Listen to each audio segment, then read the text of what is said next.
dahil perfect nga yan, syempre kailangan alamin na natin kung paano nga ginagawa ito. At para samahan tayo, makasama natin ngayong umaga si Sir Ralph Pineda. Hi, Sir Ralph! Tumbling, sir. Alangan ako lang may pasampol, sir. Oo, kailangan maganda rin yung entrance ko. I love it! Sobrang game na game si Sir Ralph. So, Sir Ralph, dahil napasample lang muna kami, simulan na natin paano nga ba ginagawa ang ube halaya. Yes, good morning. Pwede natin umpisahan doon sa Okay. stockroom ng ube.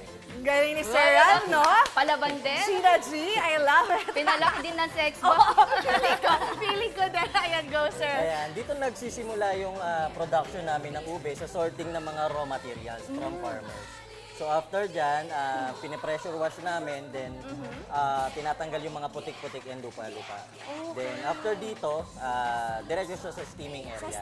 Pero local lang po yan galing lahat Yes. or may imported? Locally produced lang po Wow lahat ng ube. naman. Yan ang maganda, supporting our very own, di ba?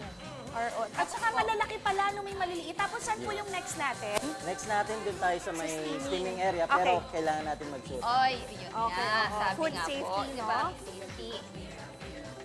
Okay. Tapos po, Yan. Dito tayo, ma'am. Pasok tayo. okay.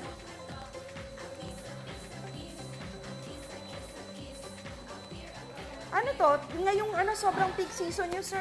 Gano'ng nakakarami ba kayo ng order ngayon? Yes, Ilan oo. kayo nagagawa nyo sa isang araw? Yes, this season, simula nung pumalo yung bare months, nakaka 2 to 400 tubs kami ng halaya per day. Wow, tubs to tubs. Yes, Wow, grabe. Sir, mano-mano po talagang ginagawa lahat po yan. Oo. Yes, so sa pagpiling namin, medyo artisan siya, kailangan siyang mano-manong balatan para at least matanggal natin yung mga impurities nung sa Ano, so matrabaho palang gawin to. Yes. Tapos pagkatapos mo ng steaming and peeling, After ano na ng po steaming tayo? and peeling, dito naman sa may grinding area and mixing area. Ayun, Yan, ito so- na siya. Ang linis ng lugar niyo, sir. Very good. Yes, Gusto ko oo. lang kayong i-comment. Parang ang aliwalas, nakitang-kita mo na malinis.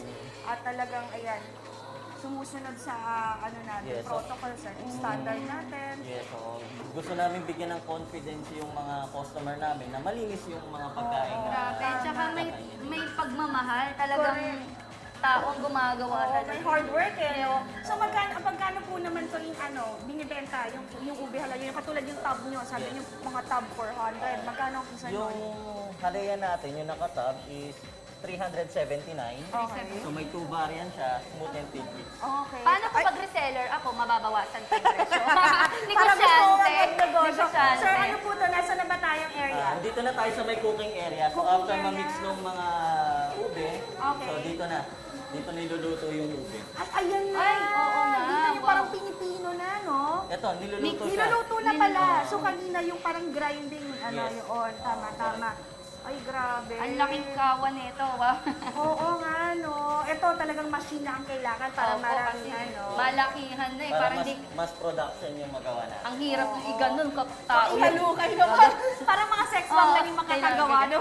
Matang matagalan na Kailangan. nahalukay, no? May Malinis. muscle. So after niyan, Tapos, once maluto, ini-air dry namin for at least 4 hours bago namin i-vacuum seal. oh, okay. Ito siya. So, ayan na siya. Ito na ba yung Finished Ito yung product na po ube siya. jam, yes. ube jam nila to? ube jam. Aba, mukhang masarap, ngunit, Oo no? nga. Tapos may tubs pa kayo. Tapos may iba't ibang variants kayo, Yes, tama? oo. Ano yung parang may candy ba yung nakikita ko dun sa Hindi labas? ma'am. Ano siya, ang tawag namin doon smooth and with tidbits. Oh, So yung smooth, yun yung pinong-pino, and then yung tidbits, yung may mga granules ng ube. Okay. Oh, sige dahil kuya, perfect dahil ang dyan. pagkakagawa. Okay, tingnan natin. Oh, yan. Tatanggalin lang natin ng saglit. Ay, oo nga, puro. Solid. Ang sarap, solid. At dahil Ube. perfect na perfect tong ube halaya natin, parang perfect na nating sayawin niya yung ube halaya. Eto Ay, na, may ube halaya. energy na kami. Samahan mo kami, sir, dahil Halukay dyan. ube dahil dyan. Let's go, Monique. Ayun nga, eto nga. Kailangan na namin ng pangmalakasang halukay ube mo. At may umaabot sa kamay ko. Thank you. Uy, ang sarap talaga. Thank you, thank you. Okay, sasayawin na natin yan. At syempre, Eto na, abangan kuya. nyo ang pangmalakasan at bonggang sayo ni Monique ng halukay ube sa pagbabalik Yeah. po yan ng iyong pambansang morning show. Kung saan lagi una ka, unang hirit! Wait! Wait lang, wag mo muna i-close. Mag-subscribe ka na muna sa GMA Public Affairs YouTube channel para lagi kang una sa mga latest kwento at balita. I-follow mo na rin ang official social media pages ng Unang Hirit. Thank you. O sige na,